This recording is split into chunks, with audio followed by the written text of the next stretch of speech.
Here we go. My name's Rory McCann, and I play Sandor Clegane, also known as the Hound. The Hound appears as the bodyguard of Joffrey, and he's got a brother lurking around, his big brother. You can see that there's a bit of animosity going on there. There's a bit of a backstory going on there. The backstory is when Sandor was a kid, he borrowed his big brother Gregor's toy and was discovered playing with it by Gregor. Gregor went crazy and stuffed poor Sandor's face in the fire.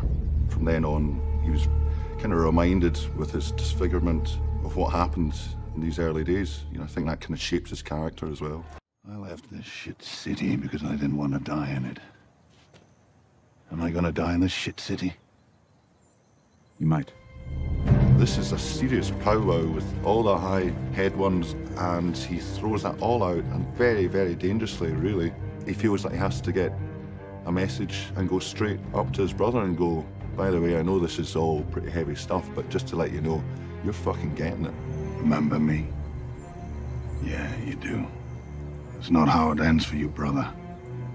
You know who's coming for you. You've always known. He's thought about that all his life, and he's not going to stop. He's going to complete that mission.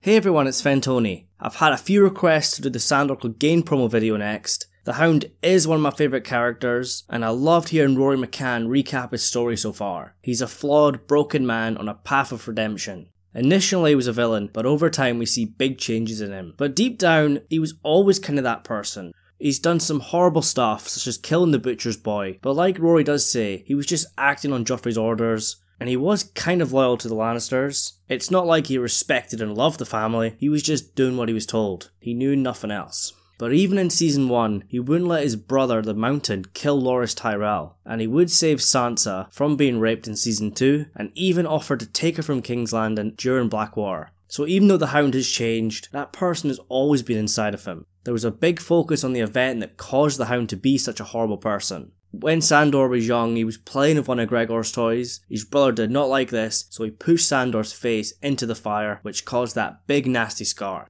The Hound hates his brother because of what he done to him, but he also kind of hates himself. He sees himself as a monster, just like how everyone else sees him. During the Battle of Blackwater, Tyrion sets off a massive wildfire explosion. Obviously, because of his tragic past with the fire, the Hound is terrified of fire, and you can't get any bigger than wildfire. But in season 7 he was able to overcome his fears a little bit by looking into the flames and seeing a vision from the Lord of Light. But his fear of fire is definitely still there. When the group were fighting the white polar bear north of the wall, eventually the polar bear is set on fire by Beric Dondarrion's sword, and the Hound just freezes with fear. But it's likely he's going to have to face his fear of fire in the final season. The Lord of Light seems to have a purpose for the Hound, whatever that means. The Lord of Light is described as a fire god, so you can kinda see the connections there. The Hound is scared of fire, but the fire god has a purpose for him. The Lord of Light still remains a massive mystery, but because it's been a massive part of the TV show, and we've seen 2 characters be brought back from the dead by Lord of Light, Beric Dondarrion and Jon Snow, I think the Lord of Light has to be explained. Especially seeing how Melisandre plays such a big role in the series.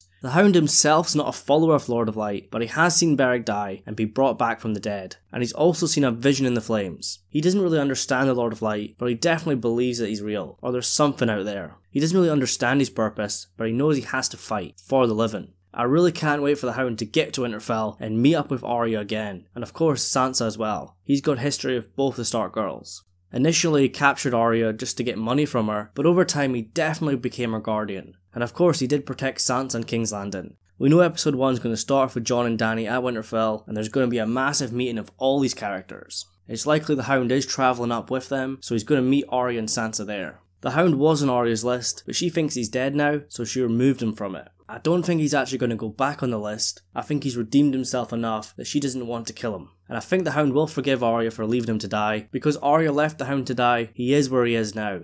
So this is what we've all been waiting for. Clegane Bowl, the Hound versus the Mountain. We did get round 1 in season 1, and it was teased again in season 7, and it looks like it's going to happen in the final season. That's not how it ends for you, brother. You know who's coming for you, you've always known. It looks like the Hound's endgame is to kill the Mountain so someone can get to Cersei and kill her, but I don't think it's actually going to be that simple. The Mountain is bigger and stronger than his brother, plus he's basically a zombie now. In a one-on-one combat, he should be almost invincible. He's not a wight made by the Night King, but he could still be very weak to fire though. And a popular prediction is the Hound is going to wield a flaming sword against his brother. Only fire can kill the Mountain, and the Hound will overcome his fear of fire and wield the flaming sword. Beric and Forrest of Mere wielded the flaming swords in Season 7. In the books it was described as just a trick of wildfire to intimidate foes, but in Season 7 they were clearly cutting their hands and using some sort of blood magic to cause their blades to go on fire. Maybe the Hound is able to pick up Beric's flaming sword, or he uses his own blood to cause his own sword to go aflame. This all sounds extremely plausible, but I don't think it's going to be that simple. I have my fears that the Hound might not make it out of this fight. He is one of them characters whose arc in the final season seems a bit obvious. He meets the Stark sisters again, and he fights his brother in the Clegane Bowl. Like I said several times, the Hound is one of the best characters in the show, but Season 7 has a big issue with the secondary characters. There was so much focus on Jon and Dany, a lot of the secondary characters suffered and didn't get a lot of screen time. Another road trip with Arya down to King's Landing would be awesome, but there's only going to be 6 episodes in Season 8. I think the Clegane Bowl definitely happens, and the Stark sister reunion with the Hound as well. I think the Hound will definitely fight in Winterfell during the battle in episode 3, but I don't know if the Hound's going to do much more. I doubt we're going to see any more road trips with Arya. His overall fate is still a big mystery. He could easily die a hero or live a quiet life after the war. It could go either way. But I want to hear what you think. What do you think is going to happen in the Clegane Bowl? It's obvious that it's going to happen, and I'd be very surprised if it doesn't, but it might not be as straightforward as we think. We think it's going to be a one-on-one battle, but there might be a lot more to it than that. We're still waiting on that trailer news. There's nothing at the moment, but once we're here, there will be a video up. I've still got a few more of these to do. I think I've still got Sansa, Jorah, Samwell and Davos to do. I'm going to get through them as soon as possible. So as always, remember to leave your thoughts in the comments below and subscribe and like the video. Thank you so much for watching, and I'll see you in the next one.